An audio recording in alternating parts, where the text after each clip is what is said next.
webinar. It's the quarterly webinar that we will be hosting on different topics related to implementing faithful families, eating smart, and moving more. So this first webinar, I'm really excited, is about social media and engaging social media as a part of your faithful families work. So before we get started today, if everyone could just make sure that your microphones are muted, whether you're on the phone via with a conference call or if you're using the Collaborate tool on your computer. And you can set up your audio, as I mentioned earlier, by using the little microphone button that is at the top left of your screen under the audio and video tab.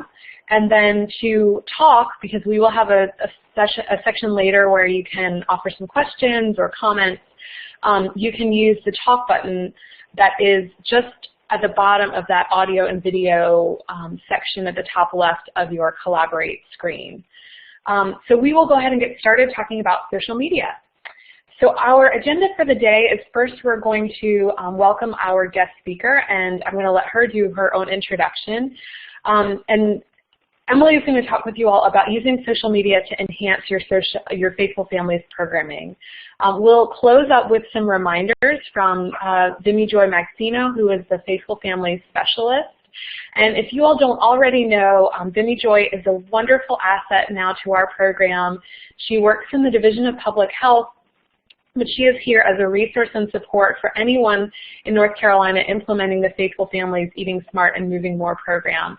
So you'll hear from her for just a few minutes at the end of the webinar with a few reminders about program implementation for 2016, which happy 2016. It's great to see you all, and I know a lot of folks have programs that are starting up. So Vimy Joy will give us some reminders about if you have programs starting up, here's some things to think about.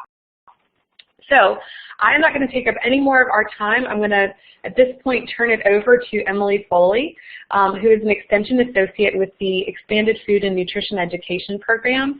And Emily is going to be talking with us about social media use within the Faithful Families Eating Smart and Moving More program. So Emily, I will hand it over to you. Thank you, Annie, and I hope everyone can hear me. I want to, before we get started today, I recognize a few of the names on the call today, but if you would just take a second and tell me who you are and how you are connected to Faithful Families. And we can just start, whoever's on the phone.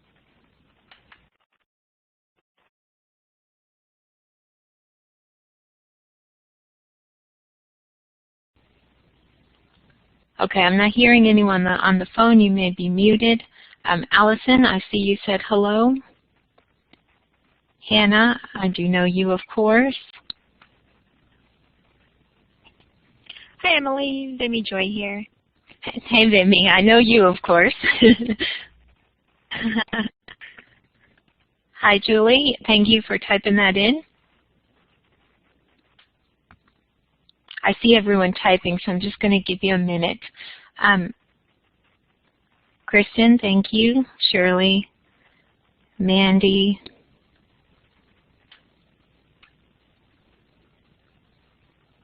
Susan, I know you. And Nicole, thank you.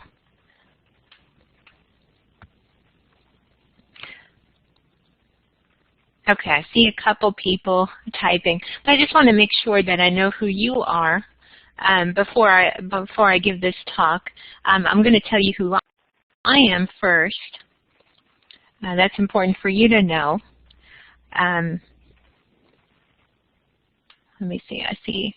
Thank you, Allison. I appreciate it. Okay, so let me tell you who I am.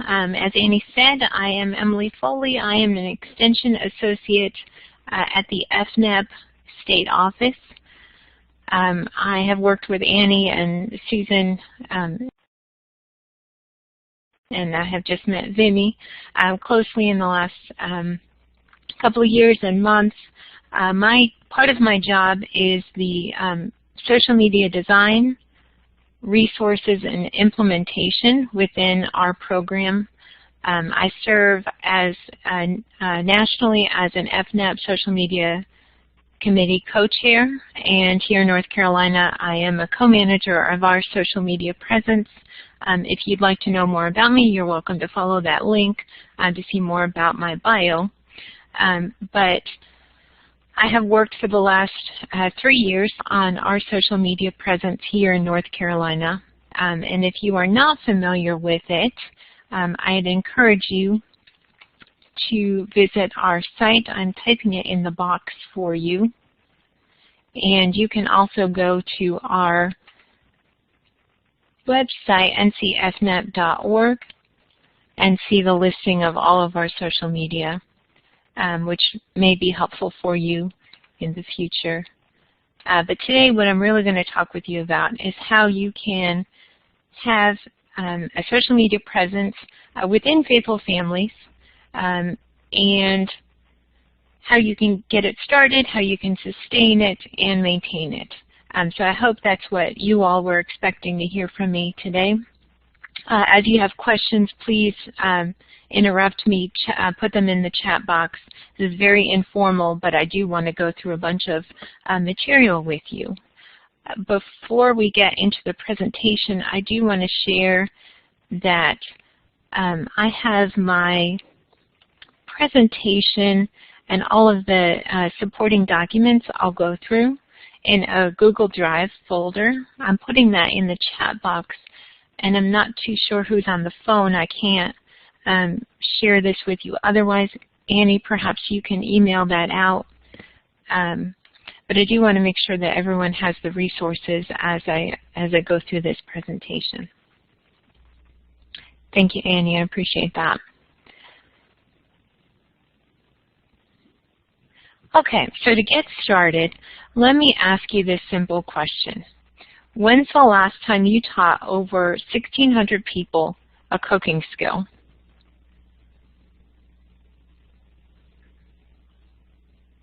Or has that ever happened? Do you know if that's happened? And one of the ways, yeah, I see some comments coming in. I have not. So one of the ways that you can reach a large amount of people, participants, partners, people you didn't even intend to come across with, you can do so through social media. This is a screenshot from our NCFnet Facebook page. You'll notice it's a video. It happens to be me in the video, but you'll see that we've reached over 1,600 people just with this one video. So it can be a great resource and a great way to meet or to expand your reach across the state, outside of Faithful Families even.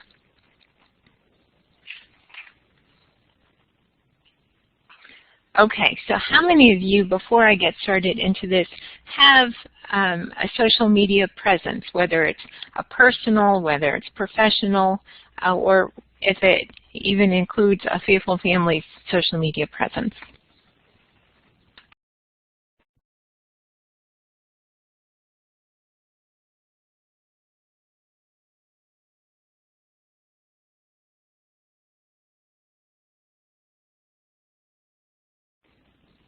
Okay, I see some people raising their hand. I see some people typing. Okay, I see website and Facebook. On Facebook.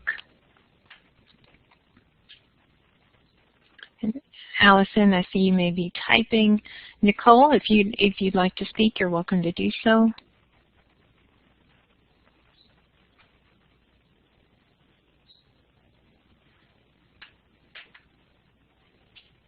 Okay, so what I see coming across is that you do have a social media presence, or you're beginning one.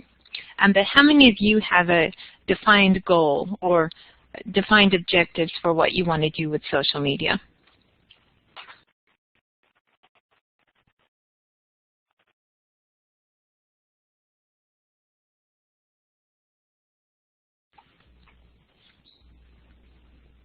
And again, I see some people typing. You're welcome to turn on your microphone if you'd like to talk with me.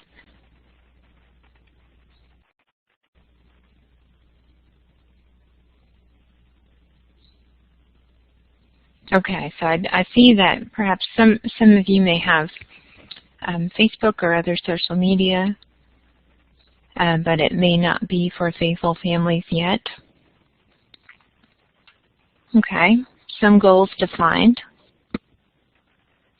So one of the first things I would say before ever starting social media or Facebook or whatever social media you choose, I would think for faithful families you would use Facebook. It is important to have objectives or to redefine them or just to refine them. And some of the ways that we use social media within Faithful Families and within FNEP can be for recruitment, continued engagement throughout the series. So we know in Faithful Families there are the media moments, that connection to social media within the lesson. We can use social media to follow up after a lesson. And you can, of course, use it to support the lesson. So tips for eating healthy and increasing your physical activity throughout that series of lessons. So whatever it is that you hope to do with social media, I would advise you to first think about what are you doing and what is it that you hope to achieve with this. Otherwise, it can be easy to just start posting on Facebook and there's not a plan for why you're doing it. So please keep these things in mind as I go through the rest of the presentation. Okay, the next thing, so after you decide, what is it that you'd like to do on social media, it's important to define or to decide your platform. With Faithful Families, it makes the most sense to reach our audience through Facebook. When you decide on Facebook, you have to think about, well, am I going to connect to the state Facebook page? Will I create my own Facebook page for my program? Will it be a page per group? How will this setup be? And that's an important thing to decide so you know where to send your people to. Are you sending everyone to one page, to many different pages? How does that look? So once you decide on that, of course, the next thing is to set up a Facebook page. One of the resources that I'm sharing with you within your within those documents through the Google Drive folder, and I just want to double check that everyone was able to access that folder through the link. Was there anyone who was not?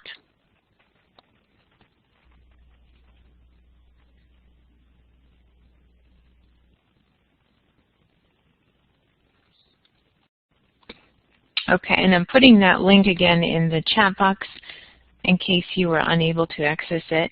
All right, there's that Google Drive folder link again in the chat box. I'll give you a minute to get in there.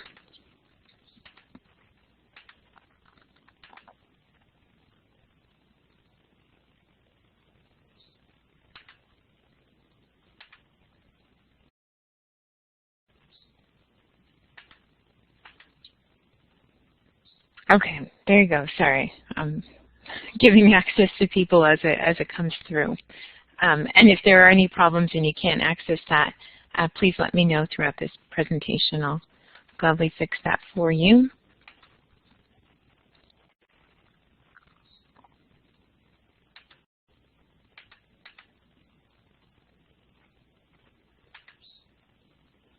Okay, sorry. I had to make sure that Julie and Mandy had access to it. One of the documents that you'll see in there is instructions for setting up a Facebook page. This has screenshots and walks you through step by step how to set up a Facebook page and what to include and to not include on the Facebook page, how you decide which one you choose. And so I'll pause just for a moment. I know some people are still getting access to it, but if you'll take a look at that document very quickly and let me know as you have questions. Again, if you don't have access to it, please let me know I see a couple coming in, so I'm sending it off to you. And I'm just going to pause for a moment and let you take a look at it.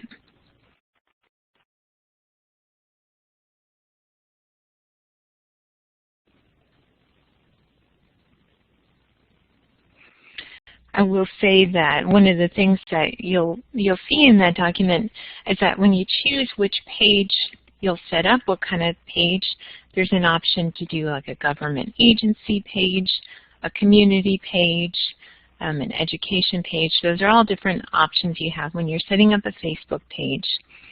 And what you'll notice is that if you looked at the NCFNet page, we have chosen a community page, a community organization page. It gives you the best of both worlds, so you're able to do a bunch of different things on it that you wouldn't have if you chose the other options. So I would recommend the community organization setup.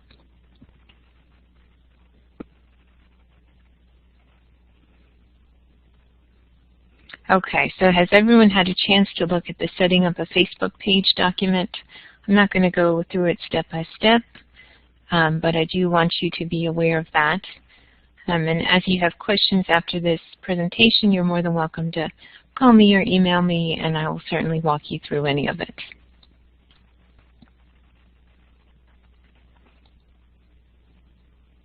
Okay, so the next thing, so after you have your page and you've set it up following those instructions, the next thing that I'd recommend to you is to add stuff to your page, right? So if you're going to be sending people to your Facebook page to connect with you, you want to send them to stuff that you've already put there. So one of the best things to do is to add a few posts and then encourage people to join your page.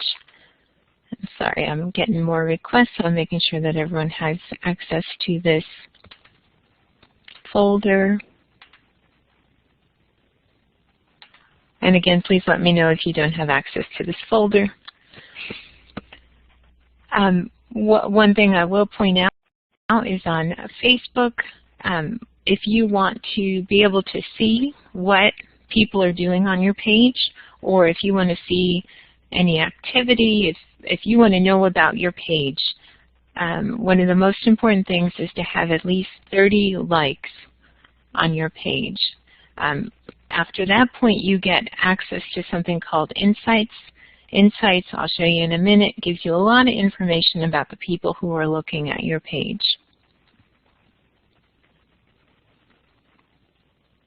I'm going to pause for a moment, and if you will let me know if I have gone too fast for you, if everything's okay, if you need me to step back, please let me know.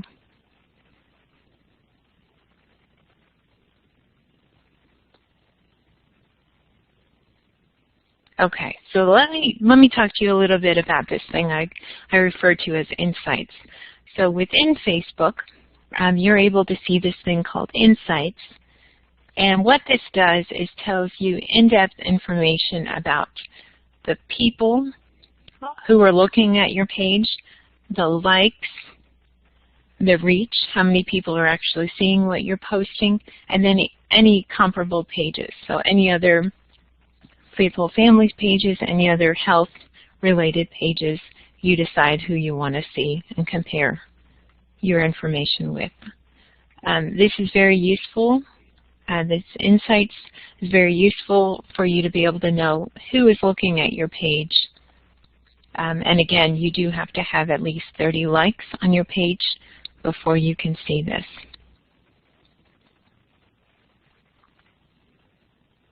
And here's just a screenshot of some stuff that you can see within that Insights. You can tell this is from NCFNet's main page. You can see that you can see what was posted and who was reached with it. This is very important for when you want to justify why you're on social media.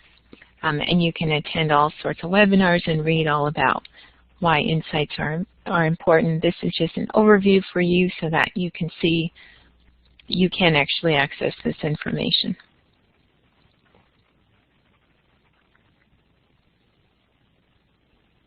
Okay, the next thing that I want to talk with you about is, okay, we have a Facebook page now. We have our objectives. So let's say we want to do all of these things you see listed on this slide. So we want to have content that does these things. So we want to have content that's recruitment, reminders of in-person events. That could be lessons, tips about healthy eating and physical activity. Of course, within Faithful Families, we do want to have those faith-based posts, and what tends to be helpful is having that continued engagement. So after participants graduate, keeping in touch with them through the Facebook page.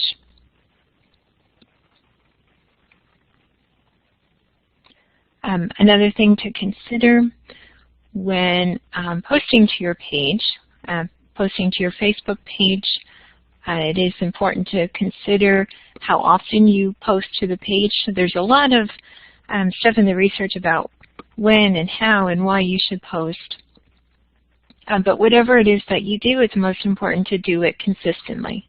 So if you post every day, you know, Monday through Friday, post every day. If you post multiple times a day, there's a point at which it becomes way too much. So within Facebook, no more than twice a day. Otherwise, you're just, you know, well, you're going to run out of content, and then your audience is going to be like, yeah, okay, we saw you already. And then the other thing to consider is if you're posting at set intervals, so before a lesson, after a lesson. And I've provided a link for you if you want to read some more about it. Within, just to speak to what we do within FNIP, we post once a day, Monday through Friday, and we watch those insights to see when our audience is online so that we get them at that point.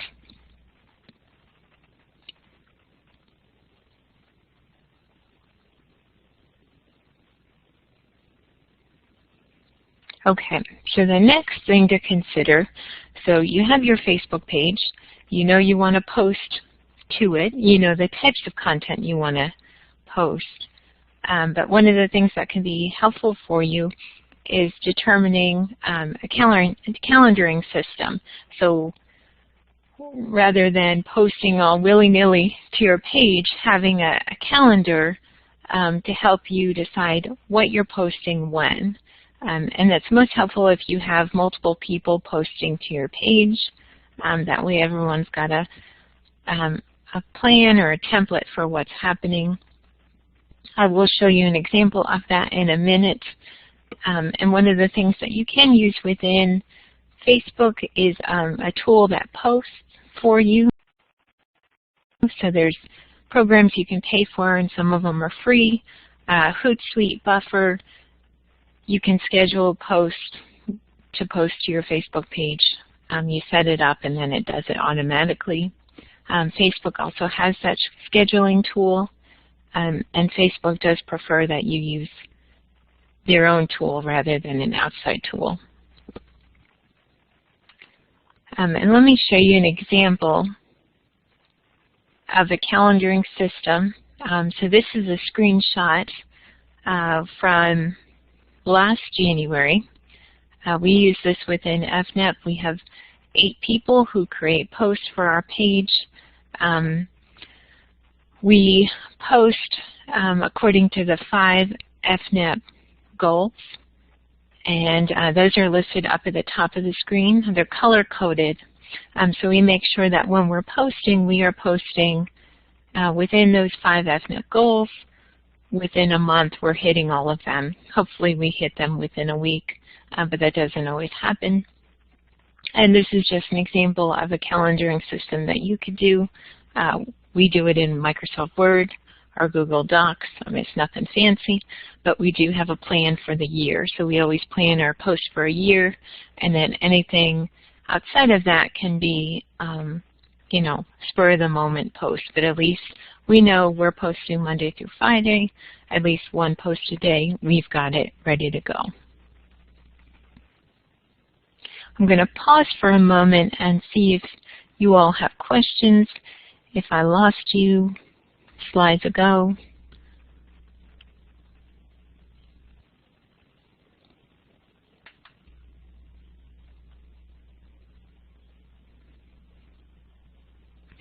Okay. So what I want to talk with you next is, so within Facebook, how many of you are familiar with posting to Facebook? I'm sure all of us do that. Personally, if we use Facebook, we know how to post stuff, right?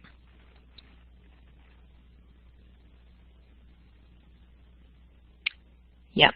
So the same is true with a professional page, or you know, your Faithful Families Facebook page. You can, you know, you post content just as you see on the screen. One of the things that you may not do professionally or personally, I don't know anyone who does this personally, but you can schedule a post to go at any time.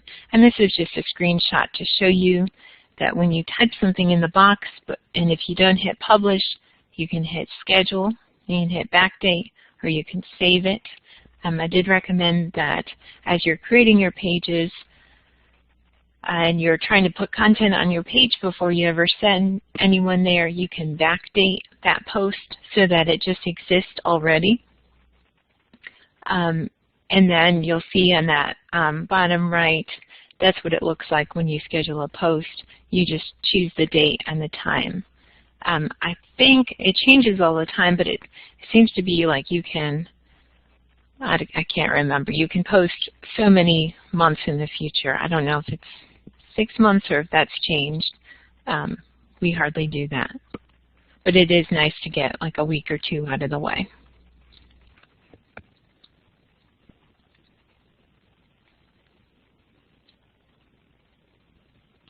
Okay, so what I want to share with you right now, so one of the things that you'll see in that folder that I shared with you is, let me double check that I'm not going ahead of myself. Okay, no, actually I'm not going to share that with you yet. That's the next slide. Sorry about that. So the next thing that I want to talk with you about is, we talked about the content of your post, when you decide to post, and that sort of thing. But what we haven't talked about is the actual content. So what is included in the material that goes on your page. When you are posting, these are your options in terms of what you can put.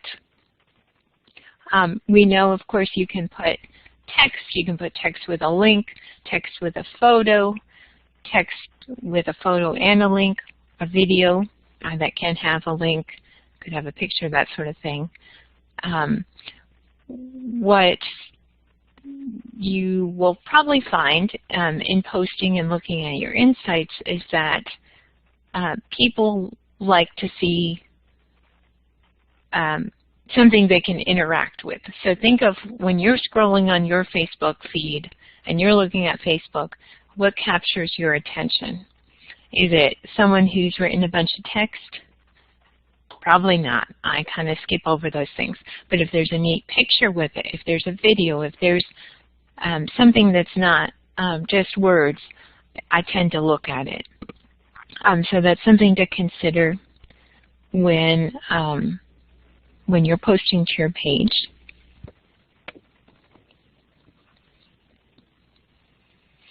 So you'll see on this slide, this is just a screenshot of the insights from one of our pages.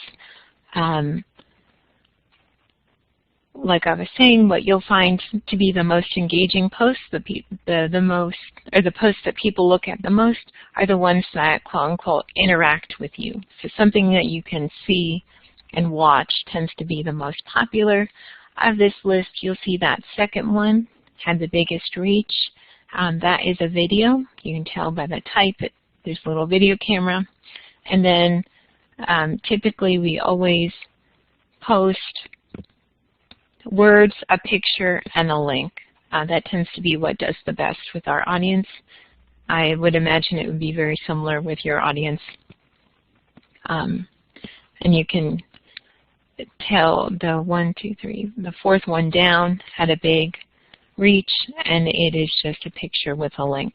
So you never know. Depends on the content sometimes.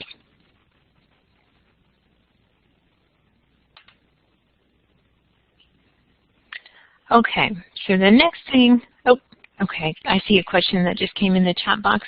The difference between reach and engagement. So let me go back to that slide. So reach is how many people saw it. So how many people did it appear in their news feed? So for instance, did someone happen to see it in their news feed? If there's engagement, that means they did something with that post. So they either clicked on it, like clicked on the picture, clicked on the link, looked at it more closely. And so that's why your reach tends to be much larger than your engagement. Does that answer your question?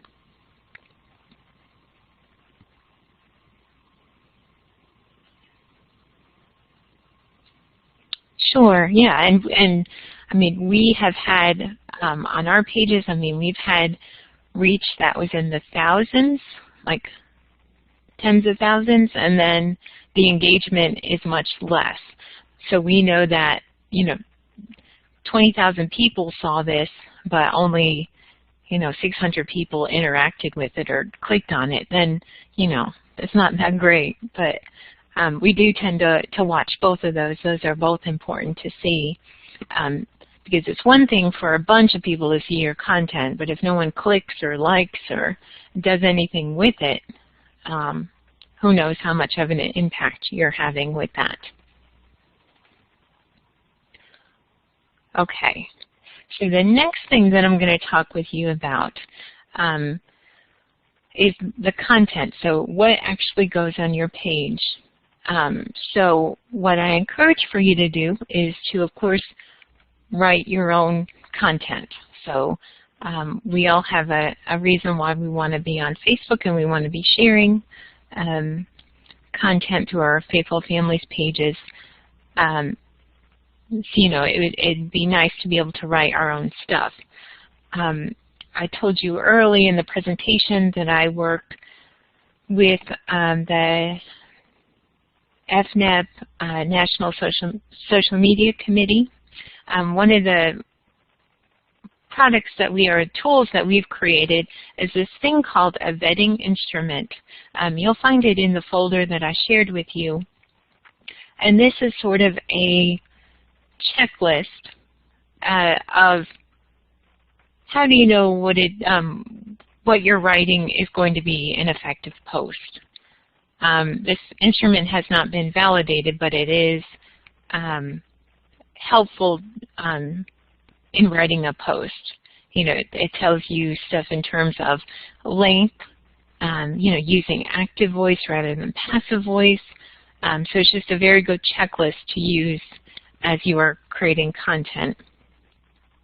The other thing that I do want to share with you within that folder is something called vetted posts. So if I can just have either if you can turn on your mic or if you can chat or put in the chat box that you were able to see a folder called vetted posts. And if you will, once you get there, if you'll just look at them, you should see folder, it's social media vetting posts. It's the same thing. You will see 1, 2, 3, 4, 5 documents there. And so these are ready to go posts. So I am gifting you these posts right now. So you are welcome to use them on your social media.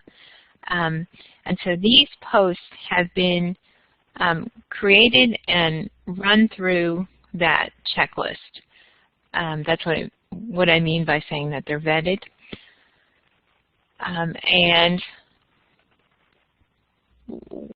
the purpose of this is that there are 52 posts within each document so that you have at least one post per week for the next year to get you started. And one of the topics you'll see, so these are based off of the 5 FNF goals. The food resource management is within all of them. Or, well, excuse me, it is the diet quality is within all of them. So you'll see there's food safety, diet quality, physical activity, food resource management. And then you will also see that there are faithful families, which are faith-based posts. And at this moment, I just want to give special recognition to Hannah Field. She's on the call today. She is the brainchild behind those. So a big thank you to Hannah for creating those posts. She has worked very hard to get those, so thank you, Hannah. So I'm going to give everyone just a moment if you want to look through. Try clicking on one of the posts, but it couldn't open. Okay, Julie, can you give me a little more information? I'm not sure what your problem is.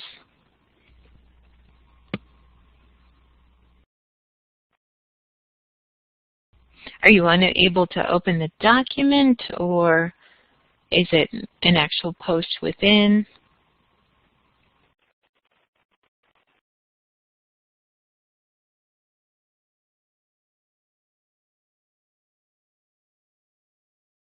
And I'm just going to pause a moment while I figure out what's happening.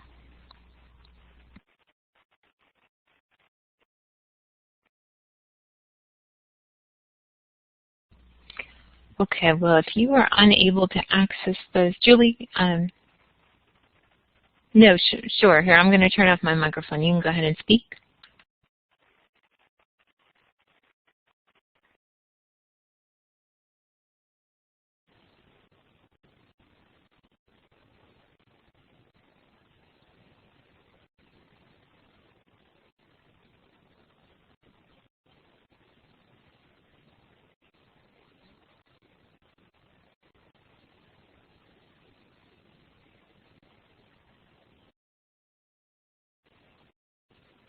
So, Julie, I'm not hearing you, but I see you are typing, so I'll just wait a moment.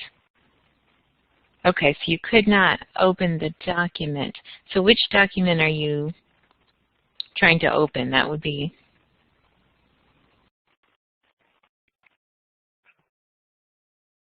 Emily, this is Annie. I'm just thinking if I know that some folks have trouble with Google Drive outside of NC State, and so I could download those into a Word document or a PDF file and maybe send them to people, or through Dropbox. Okay, sure, yeah, whatever is going to work for you. I just wanted to make sure everything was all together.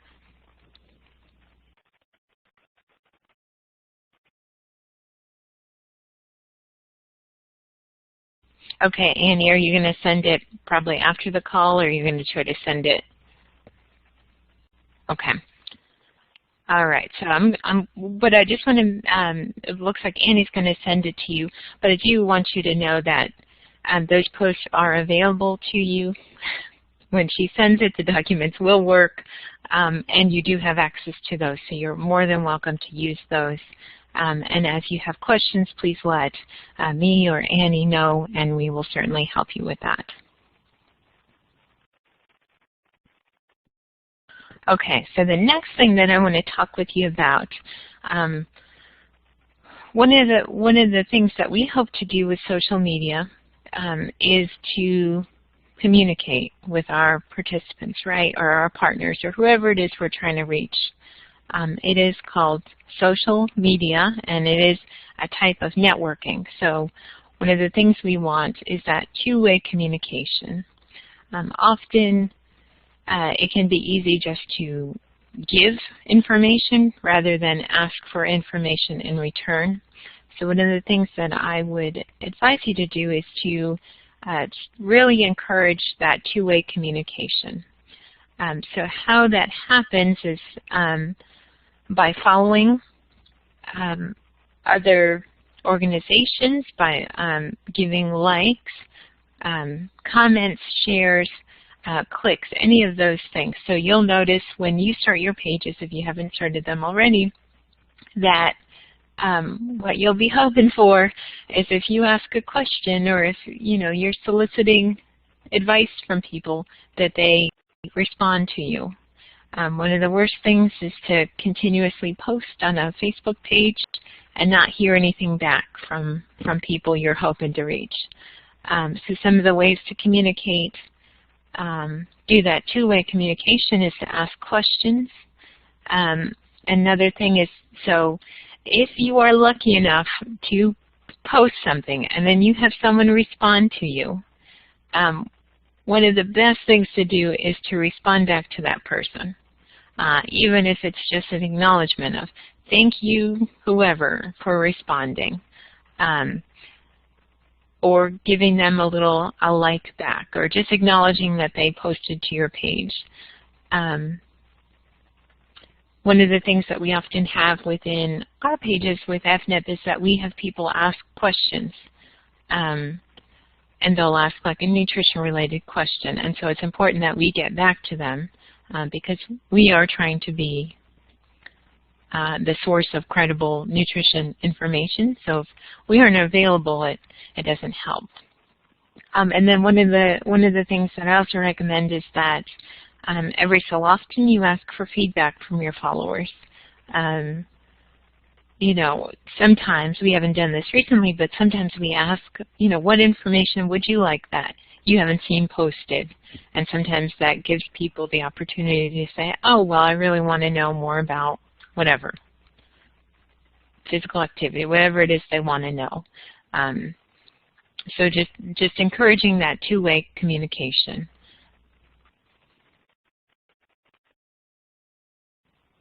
Okay, the next thing I want to talk with you about is, so we've talked about creating the page, knowing what we're doing with the page.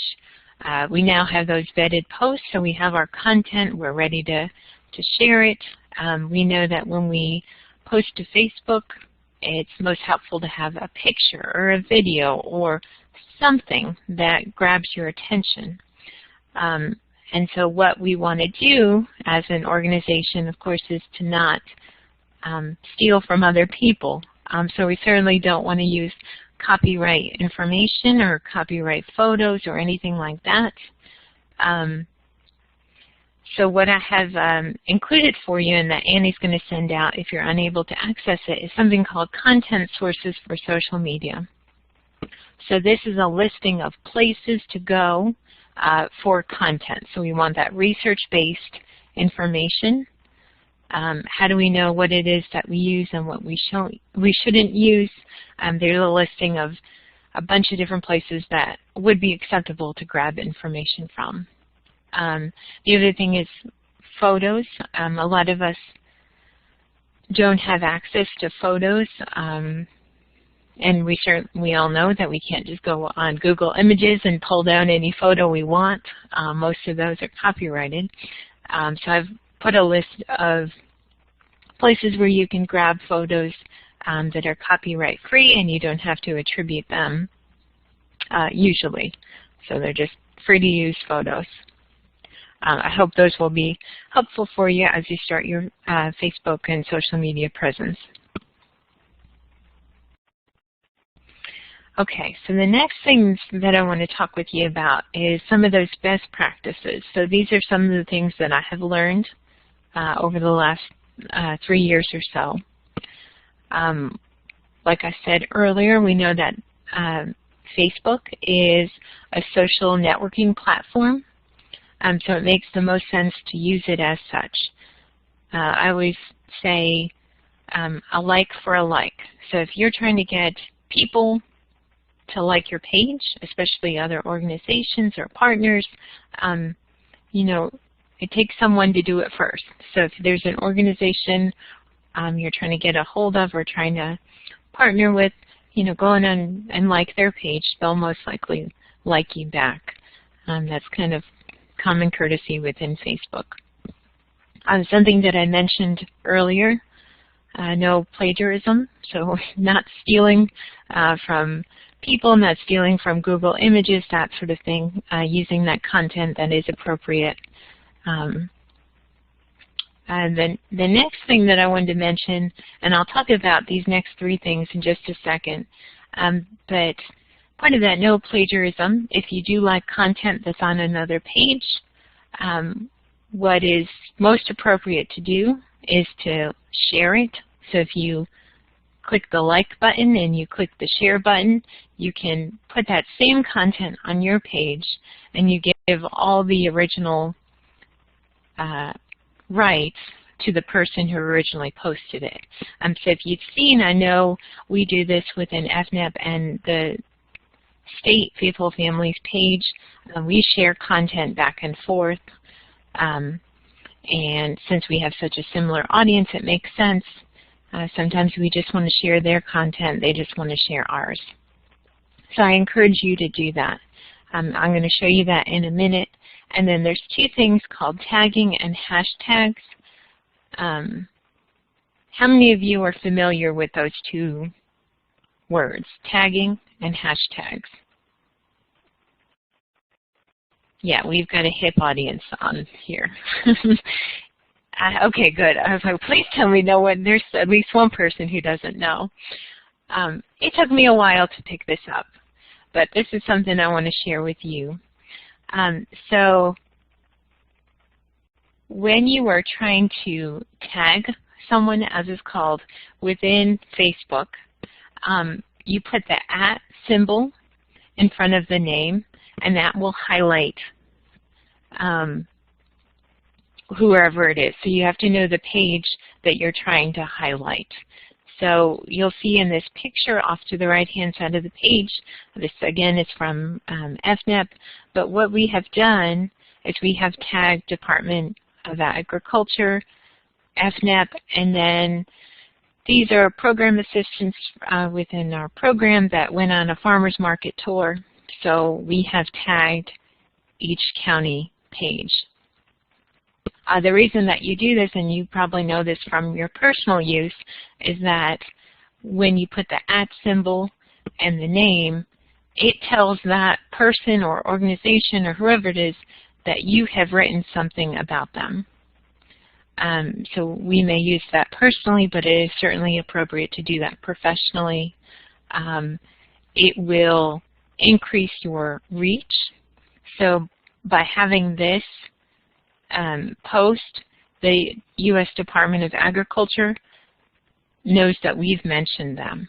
I don't know, of all this stuff they're doing, whether they care that little tiny North Carolina FNEP has said something about them, whatever, but we have at least put ourselves out there. And you can do this personally, of course. I would recommend that you never tag a person. And again, that's all subjective, but certainly we never tag participants for privacy issues. The next thing that I wanted to talk with you about is this thing called hashtagging, or using a hashtag. This is something that occurs within each social media platform. So Facebook, Twitter, Instagram, Pinterest, YouTube, all of them have this thing called a hashtag. And so what it is a way to group content within a social media platform. You may have heard of this personally. I know friends who have had, they've had a wedding, they want to know all their pictures they've posted on Facebook. They'll create a hashtag, and it's just a way that can easily collect this information. Some of the ones that have been most popular in the last year within Facebook and within public health has been Let's Move. So if you know, that's First Lady Obama's campaign, Let's Move. And then she had this mini campaign going that was Give Me 5, and that's, you can see it in this picture. When you use this hashtag, like I said, it collects all of that information, and anyone who wants to know what has been posted with Let's Move can see it. One of the reasons that you would want to use this, for instance, is this post did reach 21,000 people just because it has those two hashtags. So our little page that has 300 and probably like 50 likes at that point suddenly had 21,000 people looking at this post. Okay, thank you, Annie. I do see that you have answered that question. And I will just speak to it within FNEP. Yes, we do have a photo release. But as Annie has said, that is on the entry and exit forms.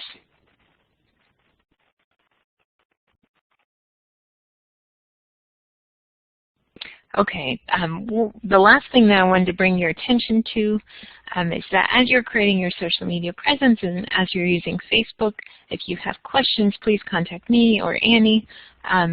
But certainly use these resources you see listed. Facebook does have a really fantastic help section. So I encourage you to look at any of these. And I do want to say a thank you to these individuals. They're across the country, but I work very closely with them.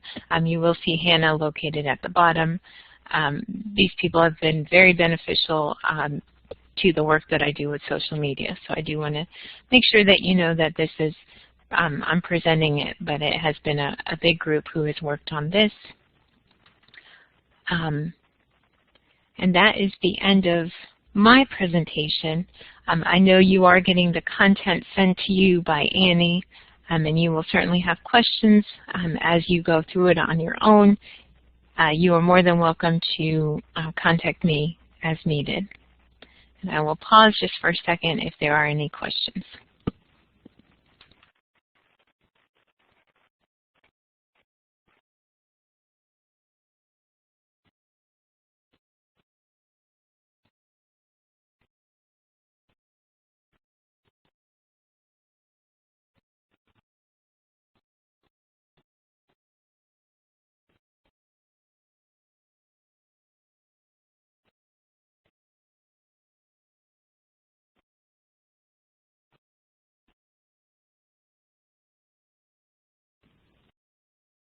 So we have someone. I'm not seeing.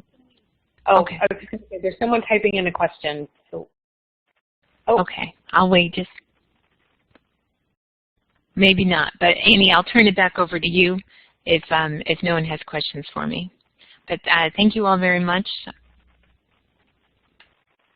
Thank you so much, Emily. We really appreciate it. And as Emily mentioned, you know, we have developed these this content for Your Faithful Families programming. Much of the content does come from Emily and the FNEP team, but Hannah, as she said, worked on some faith-based posts that you can use for Your Faithful Families programming. This might have been mentioned at the beginning, but it's important to know that a lot of this has been about Facebook, and that's because FNEP did some really great research a couple of years ago with FNEP participants, many of whom are the same. You know, FNEP serves low-income families with young children, so many of that audience is the same as our Faithful Families participants. And what they learned was that Facebook was the #1 way of connecting, with YouTube being second, and that participants were not as interested in Twitter and Pinterest, you know, but those things might grow, you know, in the future. So the posts that you will see when we send those out to you, they are for Facebook. But if you have a Twitter account like we do with Faithful Families, and I would encourage you to follow us on Twitter and Facebook, you can adapt those posts to be shortened for your Twitter page. And one of the things that I found really helpful with social media, distinguishing the two, is that it does seem like more participants are engaging with Facebook, whereas on Twitter I seem to engage more with our partner organizations and agencies.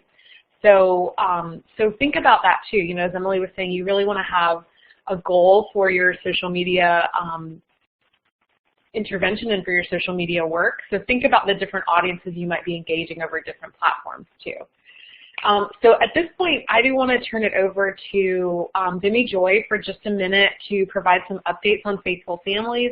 But before I do that, thank you again, Emily. This was really great, and thank you really for sharing all of this information, and especially the content in the post. I think hopefully that will really help you all as you're getting your program started to have this ready-made, developed, vetted content that you'll be able to share and use. So thank you. Vimy Joy, I'll turn it over to you for a few Faithful Families reminders. Thank you, Annie. Just a quick reminder, please be sure to complete the online faith community assessment that's located on the Faithful Families website before the classes begin. The faith community assessment should be completed in the beginning with a faith leader or lay leader or a faith community member. And then again at the end of the year of working with that faith community. Also, along with the faith community assessment, please be sure that participants fill out the participant entry and exit forms, and those are the ones that you're going to be using at the first and the last class. If you are an FNAP staff, please submit that to your extension associate, but if you are not an FNAP staff, you can submit those to Annie or myself. The faith community assessment and the participant entry and exit forms, they're all available online on the Faithful Families website. And we also suggest that you take advantage of the Faithful Families planning materials. They're also available on the website.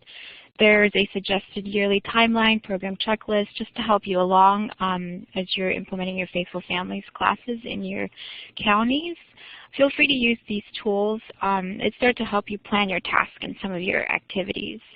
And we also want to hear about the great things that you're doing with Faithful Families, so please tell us all about them. You can feel free to give me a call, shoot me an email, forward me a news article, anything. We just want to hear the good things that you're doing with Faithful Families and share that across the state and with each other. And if you have any questions, I'm here to help. Thank you. Thank you so much, Vimy Joy. As she mentioned, if you have questions about any of these evaluation pieces, don't hesitate to reach out to Vimy Joy or to me if you need any support. And another thing that a lot of you have done, especially those folks who have been trained, who haven't been trained, in the last 6 or 9 months, if you need a little refresher on Faithful Families or on the Faithful Families evaluation, we have our whole training available online on a Moodle site for our North Carolina facilitators. So if you are implementing the program in North Carolina and you just want a quick refresher on, okay, how does the evaluation work for the program? How do I do the faith community assessment?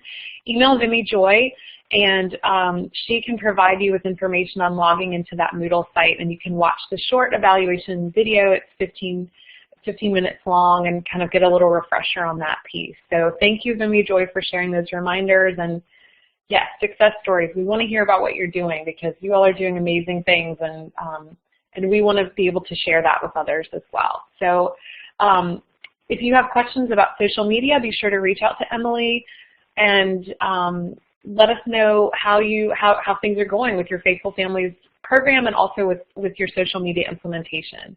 So at this point, I'm going to end the webinar, and thank you all so much for coming and for participating, and we look forward to seeing you at our next webinar, which will be April 25th, and that one's going to be on local foods, and that actually will be with me and Dara Bloom, who is our local foods extension specialist with North Carolina Cooperative Extension. So we'll be talking about how to engage with farmers markets, including a new tool that we'll have with Faithful Families coming out in May, a farmers market tour guide, and some other work that you can do to engage local foods programming through Faithful Families. So we really look forward to seeing you then, and I will send all of the content that we talked about with this webinar in just a few minutes.